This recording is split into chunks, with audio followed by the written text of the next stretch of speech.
Good afternoon, everyone, and welcome to the People on the Go Lunch and Learn webinar. My name is Melissa Sweat, Customer Relationship and Community Manager at People on the Go, and I'll be moderating our webinar today. You are here for Google Docs and Drive, what it is and how to use it. And I'll be introducing our speaker, Kim Silverman, as well as Don Cameron in just a moment. But before we start, let's just do a quick check to make sure that you can hear me just fine and see the screen. Please go ahead and locate the questions panel and go to webinar and just type in a brief note, a hi, hello, an okay to let me know that you can hear me just fine and all is working well.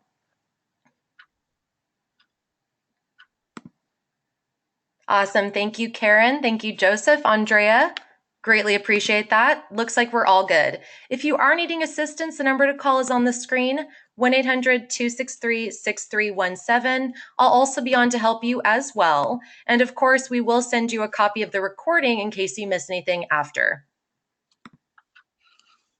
Just a quick background about us and why we have these sessions, especially if you're with us for the first time.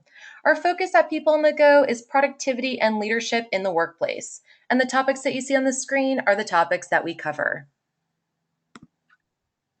And with that, I'd like to introduce Don Cameron from Stanford, who'd like to say a few words.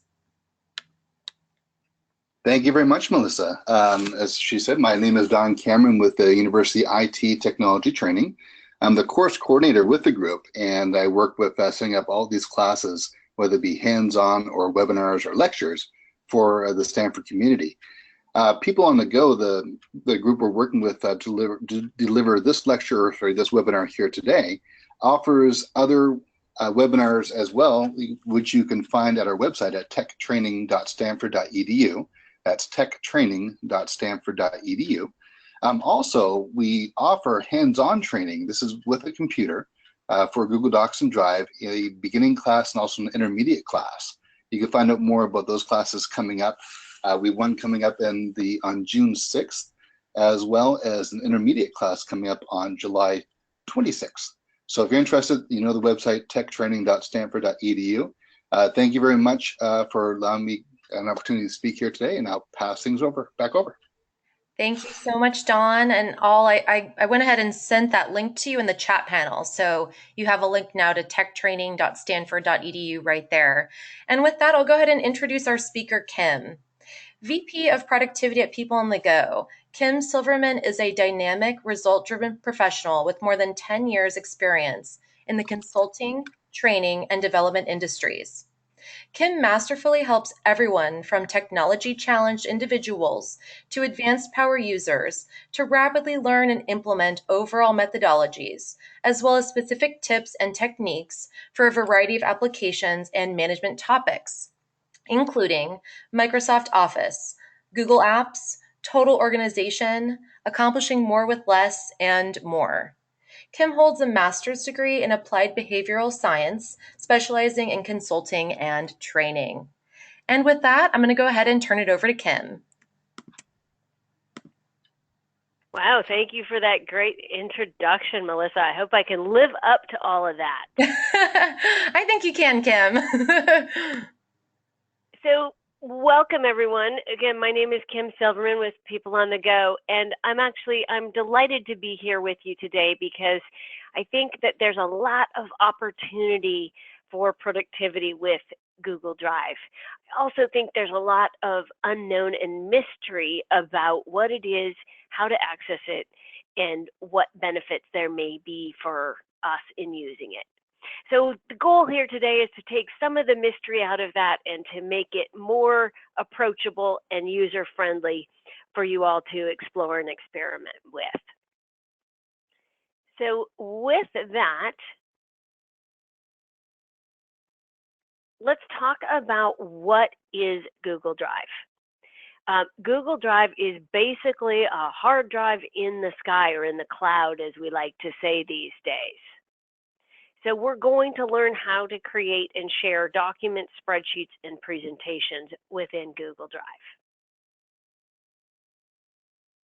So as I mentioned, Google Drive is basically cloud-based storage system for your files. All cloud-based means is it's on a server someplace that's not on your hard drive or laptop or device. Google Drive is essentially the housing, if you will, for Google Docs, which is kind of the umbrella term for the different applications within Google.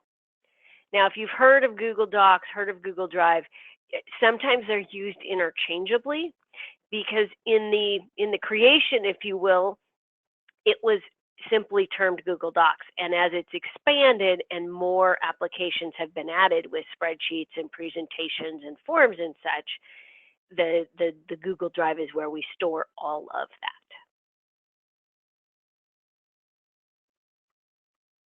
Along the same lines, then the Google Docs is basically, it's a suite of web-based applications or productivity tools, very much, as I'm sure many of you know, mirroring the Microsoft Office suite. So instead of Microsoft Word, Google has Docs. Instead of Excel, Google has spreadsheets. Instead of PowerPoint, Google has slides. So it's very similar functionality to Microsoft Office, although it is improving, it is often not as robust as the desktop applications with Office in my experience. And again, all that is housed within Google Drive. Now, most important to you all is how do you access Google Drive within Stanford? In fact, I've got it on good authority, otherwise known as Dawn, that you access it through the web docs, and this is a screenshot of what that would look like.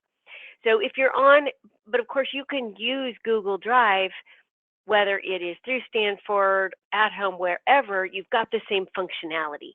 But just in case you look and my screen that I'll be demonstrating today looks a little different than what you see, this is what you would see through Stanford. Dawn, is there anything else you'd like to add to that before we move on? Oh, sorry, I was just unmuting myself. Yeah, the main thing is this webdocs.stanford.edu. Once you go to that page, you'll need to log in with your Stanford WebAuth ID. This is your Stanford ID. Go through WebAuth, and you will also have to do two-step authentication before you can get to this page. But once you do get to this page, everything that, along with a regular Google Drive, is very similar. Excellent, thank you. So here's our specific agenda for our short and sweet lunch and learn here today. We're going to take a few minutes to tap into each of these primary applications, kind of the ones that are the most useful and most used, being the docs, sheets, and slides. And then one of the really powerful functions of the Google Apps is the ability to share. So I'm going to show you a couple of tips and tricks in that, and then I'll leave a few minutes for some questions and answers as well. If you do have a question, by all means, go ahead and pop that into the question panel, and either Melissa in the background can help you out, or I'll address it with our larger group. Now, in fact, even though I'm going to start in Google Docs, I want to share that I'm actually presenting in Google Slides right now. So you're actually experiencing Google Slides as we go through, and you're going to see a little bit of the background action, if you will, as a presenter. Since it's all web-based, we're in Google Slides now, but to demonstrate Google Docs, I simply exit, and now we can go over to Google Drive. Google Drive might look similar to your hard drive. You've got folders. You've got various ways of organizing all of your files. Again, yours will say Stanford instead of Google in the upper left-hand corner. So I want to give us an example in the Google Docs to start us off here. So as soon as we start to work on a document in the Google Apps, they're automatically saved. Now, for any of us who've ever had a system crash or any other misfortunate event where we've lost work, this can come in handy. So you'll see in the middle of the screen, you'll see it saving, and instantaneously all the changes are saved to your Google Drive. Now, one of the things that I want to highlight here as well is to title this document up in the upper left-hand corner, Untitled Document. If you leave it as that, it will basically take a guess that the first few words of your document is what you want the title to be. You may or may not want Google guessing what you want your title. So you can go in and title that Google Docs Demo and enter, and you've got your title. Again, the purpose, a lot of this is certainly maybe familiar, pretty basic, but it's just to give you that familiarity of what the Google Doc is, what you can do with it, and how it might be useful to you. You've got your same basic formatting as the Word documents with your fonts, your formatting, your tools. You may just have to look around a little because, of course, they couldn't put it in exactly the same spot as Office. So fonts are here, size, fonts, etc. Now, what are a couple of things that I think are maybe a little bit unique, although one of the things that's happening with these applications is that Google Docs comes out with something that's really cool and useful. So then admittedly Microsoft says, well, we should probably come up with something like that too. So the two continue to look more and more alike, but there are definitely some unique features. So if we go to the Insert tab here in Google Docs, one of the things that I like to highlight is being able to add an image. Now, because it's Google, you can upload it from your hard drive, certainly. You can take a snapshot if you've got a camera. You can also insert an image by URL or from your drive. Last but not least, you can also search. And of course, it's Google, so it's going to use the Google search image. So if you want, say, an image of email, we can search this and we can see a number of images that instantly pop up. There's more ways to filter this and such, and you're going to get cautions about making sure to use images that are allowable. But just being able to click on that, I selected the image, and now I'm going to select, and that's instantly inserted into my document. Now, when I click on that image, there's more options for formatting, but one of which is I can resize this. So even though I wanted an image, I really don't want it to be huge. Same functionality is available in Word. You'll notice with the Google Apps, it'll pop up with suggestions. It says, okay, you've just inserted an image. It's going to guess what you might want to do. Maybe you want to wrap text. Maybe you don't want to wrap text. Those are the kinds of things that are available.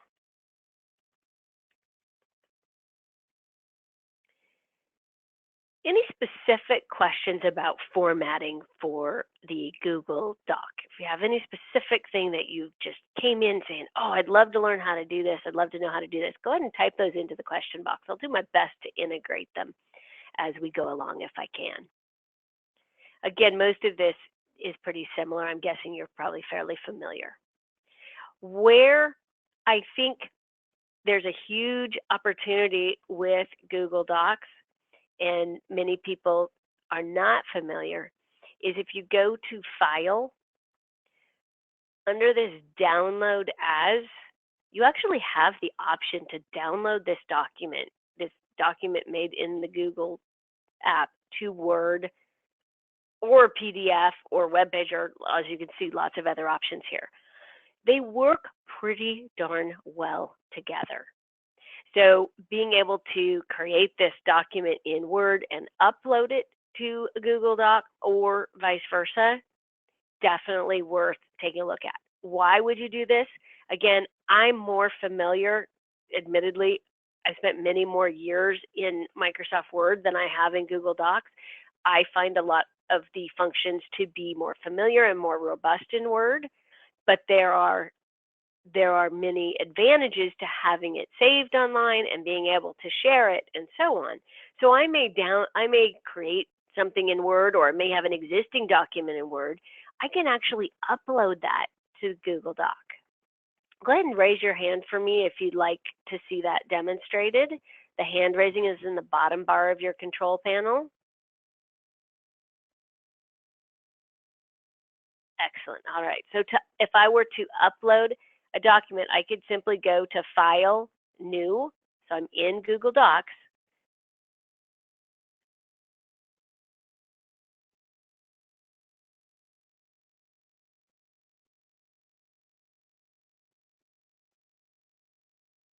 That'll get me a new doc within Google. The other thing about these Google apps is there's multiple ways to get to the same place. So, and it's all color coded. So blue with the Google is always the docs. So if I click on that, I see a whole host of other options. And there's a lot of search and sort capabilities here. Now, if I go to my Google Drive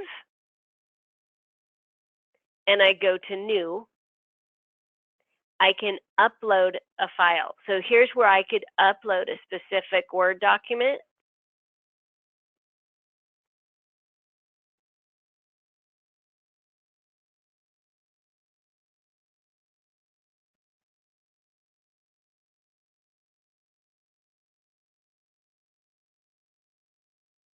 One moment.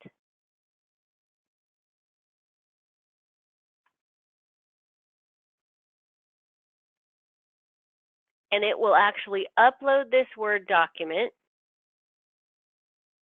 and I can open it in Google Docs. I can edit it, I can share it, I can work with that particular document.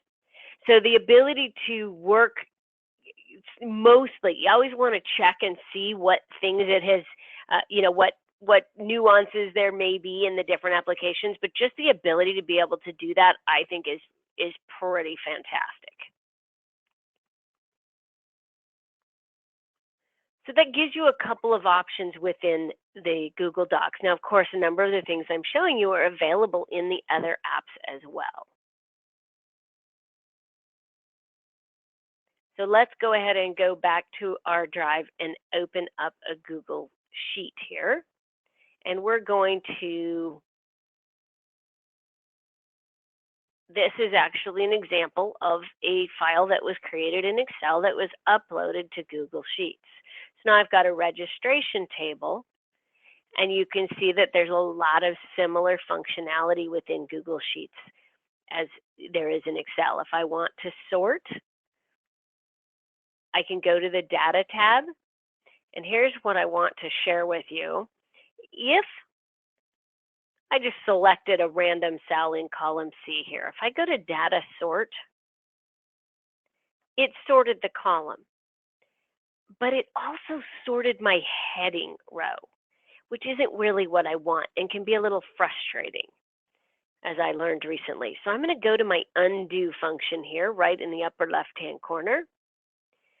And instead of using the sort, I've found that I like to use the filter in the Google Sheets. So I go to Data, and I can turn off or turn on this filter by just clicking that. And now I see these little triangles. In Excel, we get drop-down arrows. Here you get this triangles. So if I just click on that, it's instantly giving me the option to sort. And now it's sorted by that column that left my header rows right where it was. So the filter can give you the option to filter or to sort. Now, if I click on this filter again, I also see that if I only want to see, for example, my Excel registrations, I can deselect PowerPoint and Word, and now I have a report just on Excel. Again, similar functionality to Excel, minor variations. If I want all of that data back, I can get that back. Now, another thing that I found to be slightly different with the Google Sheets, let's get back to, I can go to Select All to get all of our data for our registration back. If I want to get a total for this fee column. If I use the Autosum, which is on the far right hand of the toolbar in the Google Sheets, if I click sum, you can see I've got other options here as well, average, count, maximum, minimum, etc. But if I want the total, it gives me the start of a formula, but unlike Excel that guesses what cells I want to include, I have to select the cells. Let's see if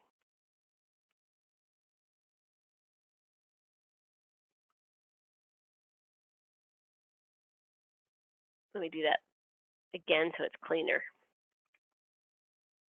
So if I click into the cell where I want the formula, I click the Autosum, select sum, and now I'm going to select those cells for the formula. So it still creates the formula for me. I just have to collect the cells and then enter, and it'll give me the total. Little nuances here and there. Very, very, very usable.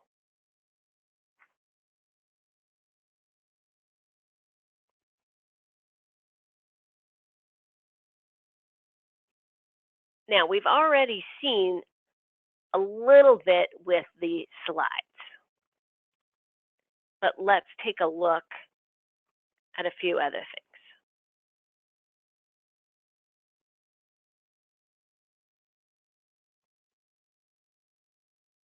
So one of the things that you want to be aware of is the transition. So this is the transition from one slide to the next. And I think it's an area where Google has made it really easy to use. So if I click on transitions, which is on my toolbar there, the default is a fade. So if I want to change that, let's say to slide from the right. And now I can click play to see what that looks like. And it slides from the right. Or a cube. So you can get a little bit fancy really quickly with just a couple clicks of a button. It's very user-friendly. When you go to, if we stop and we go to present, we'll apply that to all slides. I'm going to close out this animations box. And I go to upper right-hand corner to click on present for presentation mode. Now when I click to advance the slide, you're going to see that cube.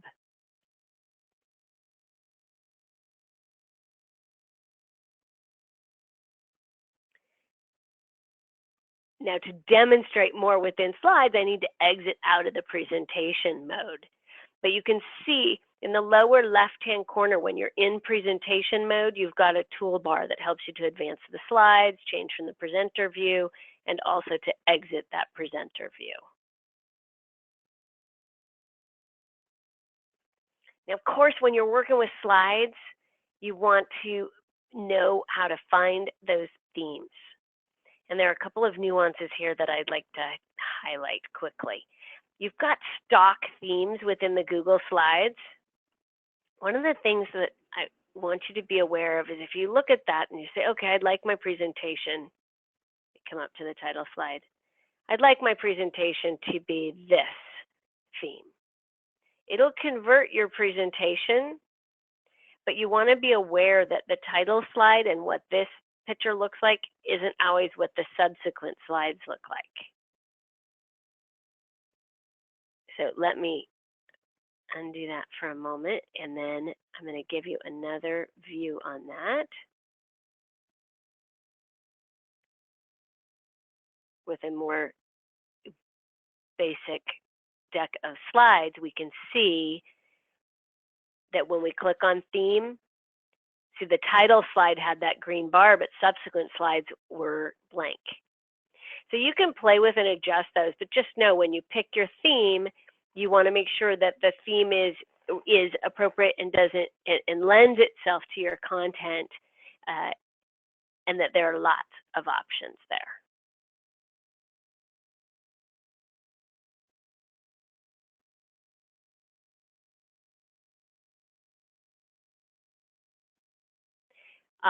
Similarly, also within your slides, just like in PowerPoint, you have different layouts. They just look a little different, maybe sometimes have different names, sometimes the same. If you click on layout, this will determine the layout of each of the slides. So you've got those options. So for example, on that second layout, if I want to change, on that second slide, if I want to change that slide, I could make it a one column and text.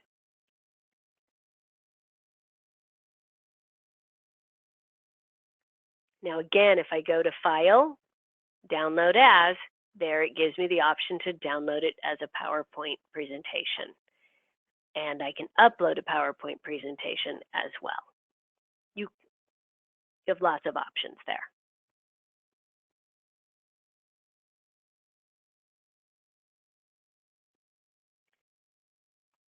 So we're coming back to our presentation slides here.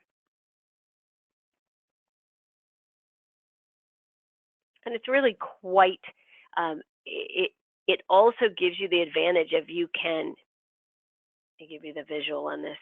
You can see that when you have your drive, you can have your drive open on one tab, your slide, your sheet, your doc.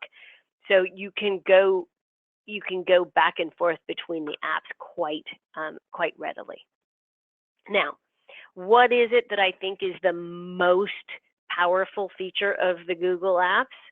In addition to constantly being saved, which certainly comes in handy, it's the ability to share. So I want to give you a couple of examples and give you a little introduction to how you share within the Google Apps. So we're going to use our slides as an example, but it applies to all of the Google Apps, docs, sheets, slides, etc. In the upper right-hand corner, you have this blue share button. When you click on that, it gives you the option to share your file in a number of ways, but specifically with other people. So it's a fantastic tool for collaboration. And you have options. So you can share it with specific people, for example.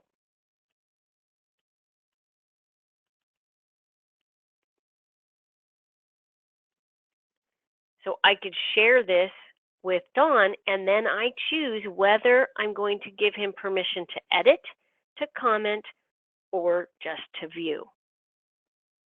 So I'm going to give him the opportunity to edit this, and I can add a note, and I can say, Don, here are the slides for the upcoming Lunch and Learn. Please let me know if you have any changes. If I go to the Advanced tab, there are some additional options. But for now, we'll send this to Don. And I can say, yes, I'm sure I'd like to share this with him.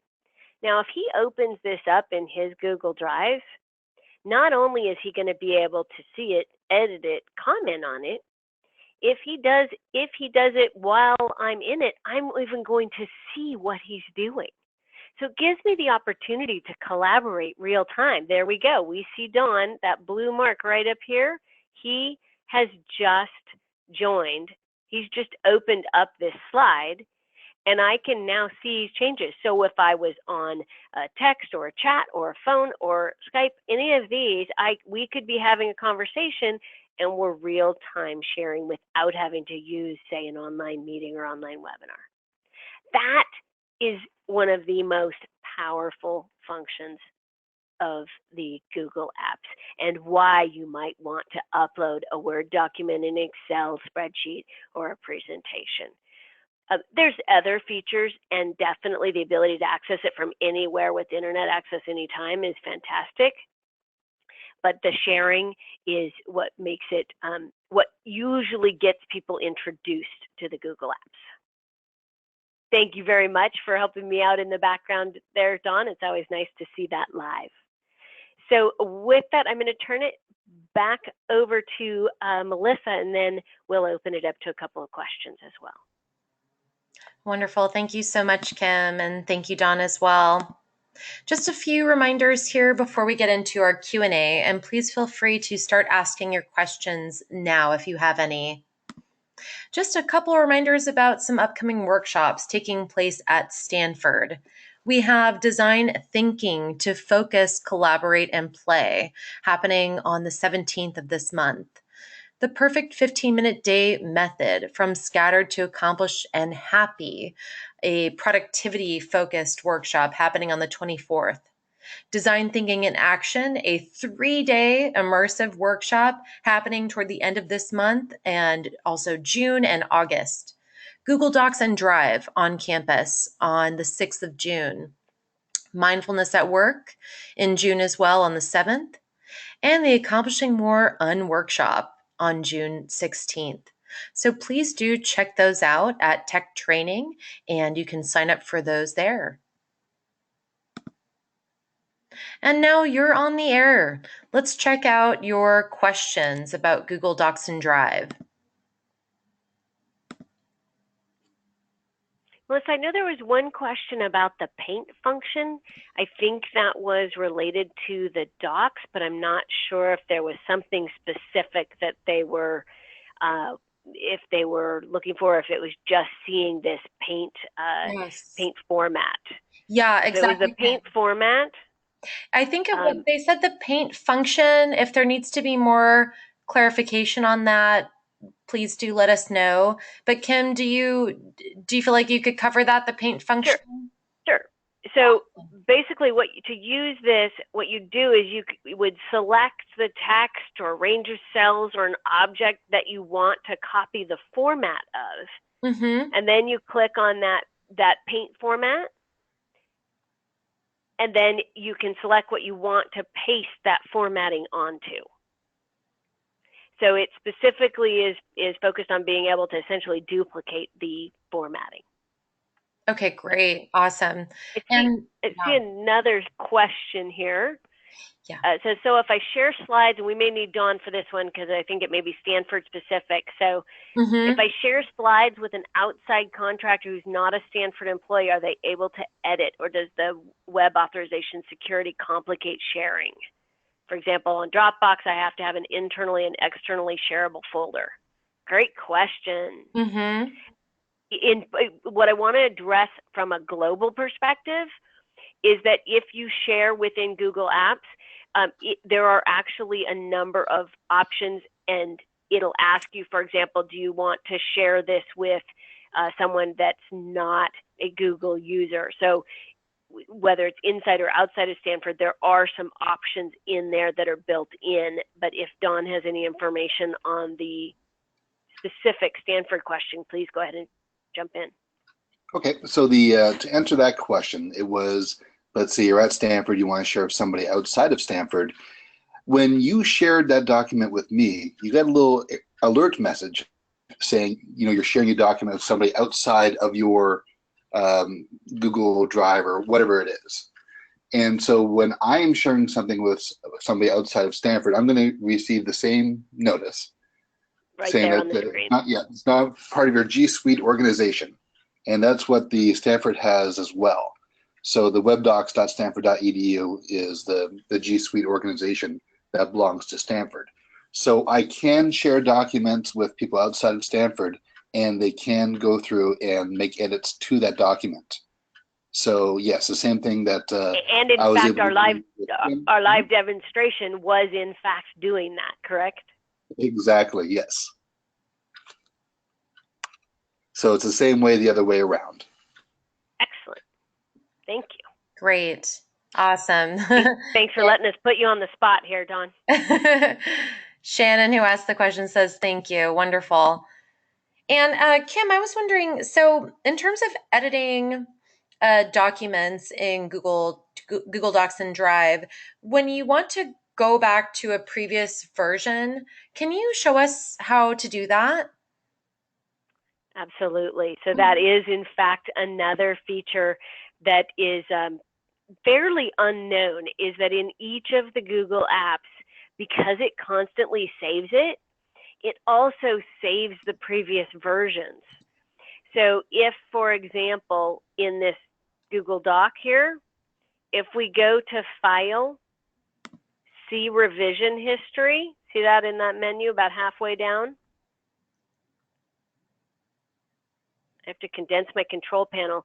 On the right-hand side, it opens up the revision history, and it'll show not only the date and time of the revision, but who did it. Mm-hmm. So let's see, for example, if we go back for the fun of it to our slide, and we go to our file revision history, we're going to get to see Pierre edited it on May 1st, someone else edited it on May 4th. Now, if I click on a previous version, so we were, I think that was the one that he had been changing. If we click on the previous date, it'll show me if I was on the slide that was changed. Anyways, it'll show me what changes there were. And then I have the option to restore this revision, or I can keep the existing one. The one thing from a usable perspective is if you do look at that revision, you do have to make sure to click this arrow on the left-hand side when you're done. If you don't restore a previous version, click the arrow to get back to work. But that file revision history certainly can come in handy, especially if you're taking advantage of these sharing options and you've got multiple people collaborating. Maybe you go in one direction and you want to come back. It's all right there for you. Awesome. Thank you so much, Kim.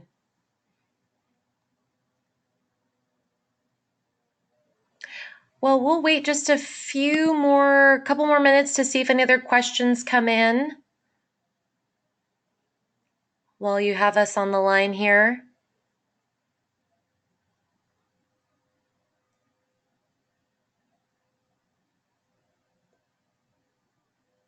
So let me add another little tip for you on the sharing. Mm-hmm. There aren't any current questions.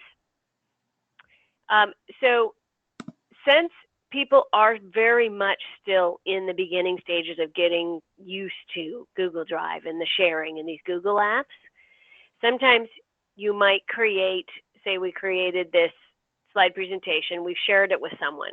Well, then I go in and make changes. I can come over here to File, and I can email. I have two options that I think are worth noting. Number one is I can email collaborators. So maybe I asked for feedback, I took changes, now I want to email everyone and say the final's up. I can do that right from here. If I have someone who isn't using or used to Google Slides, for example, I can also email this as an attachment, and they'll be able to click on it and open it up.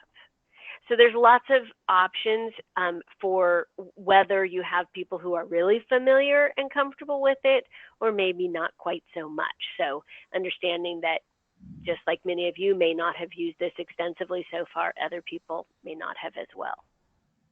Very cool. Thank you, Kim. And Karen asked here, is there a history of links that I shared?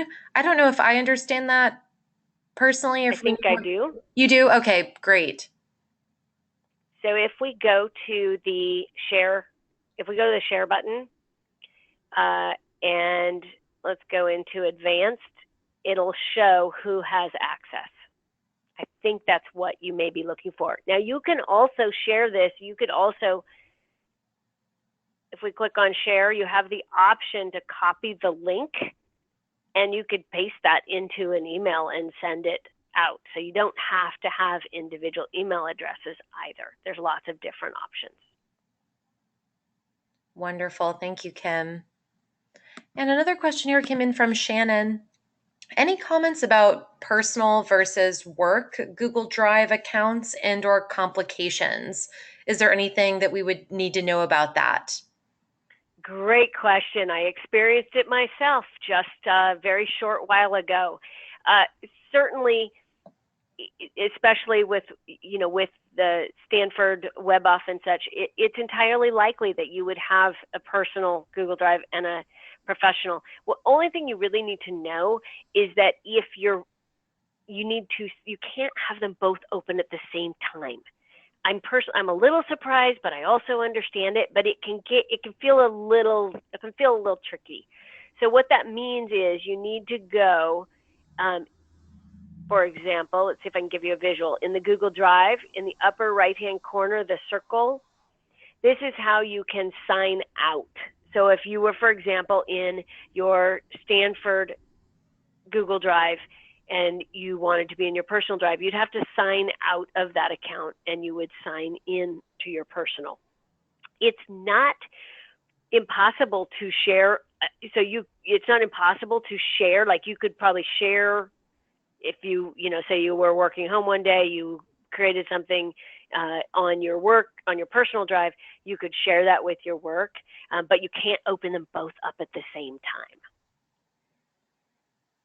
Wonderful. Thank you so much, Kim. And then Nanette here has another question.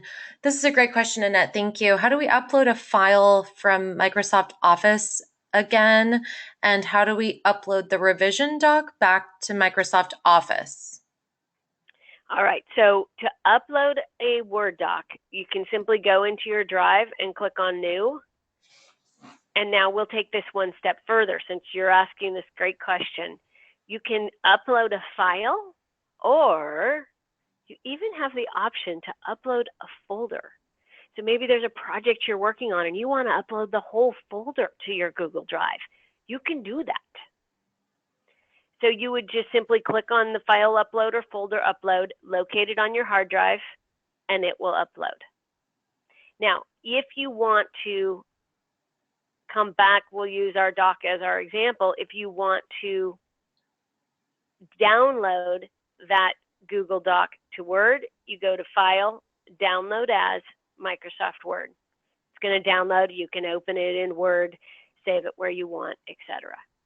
So it's once you know that it is possible, I think they've made it very easy to do it. Great questions. Awesome. Thank you so much. So I have a final question, if you'll allow me. I'd like to ask you all to raise your hand if you have gained more comfort and are more likely to use the Google Apps as a result of our Lunch and Learn today. Excellent. Thank you. And Kim, do you mind if I mention one thing really quickly? Certainly. If you go back to your front page of the Google Drive, yes, sir. On the left-hand side, what you'll notice underneath the folders is it says 36 megabytes of 30 gigabytes used. And just as an added bonus for working at Stanford and having access to the Google Drive at Stanford, you have unlimited space when it comes to your Google Drive. So Google is the collaboration tool that's recommended by university IT for all of campus, especially for all the reasons that you mentioned today when it comes to sharing and collaborating, ease of use, and also when it comes to size. So when it comes to putting up files that you're sharing within your department or within your group, this is the recommended source for it, or a recommended tool for it. And so with Stanford, you do have unlimited storage available to you. Now, let me just tag on that, if I may. Another feature of the sharing within the Google Drive, knowing that that's the case, you actually have the option, you can share an entire folder. So instead of having to share each one, again, if you've got a project or a team that you're working with, you can right click on that folder from your drive and you could share the whole folder.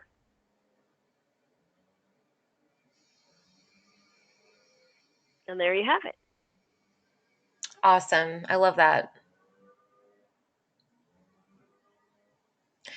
Well, wonderful. Thank you so much, Kim and Dawn, and thank you everyone for joining us today. Is there anything else, Kim, that you might want to add at the end here in our final moments? Well, the thing that I would say is that this was very much, the goal was to take some of the mystery out of Google Drive and to hopefully get you interested and excited to exploring them. There is much, much more to explore in terms of being able to search the folders. And there are additional applications. We just hit on the primary ones today, but there is,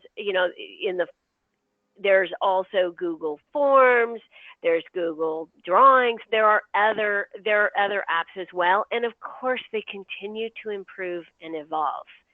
So I hope that you enjoy playing with and exploring with the Google Drive, and that you can use them to collaborate and get the results that you're looking for and increase your productivity. Thank you for allowing me to join you all today, and good luck with Google Drive. Wonderful. Thank you so much, Kim. And thank you, Dawn, again. And everyone, thank you for joining us today. When you exit the session, a feedback form will pop up on your screen. And if you could just take a few moments to fill it out, we would greatly appreciate it. Have a wonderful rest of your day, and we look forward to having you at a future webinar or workshop. Bye-bye.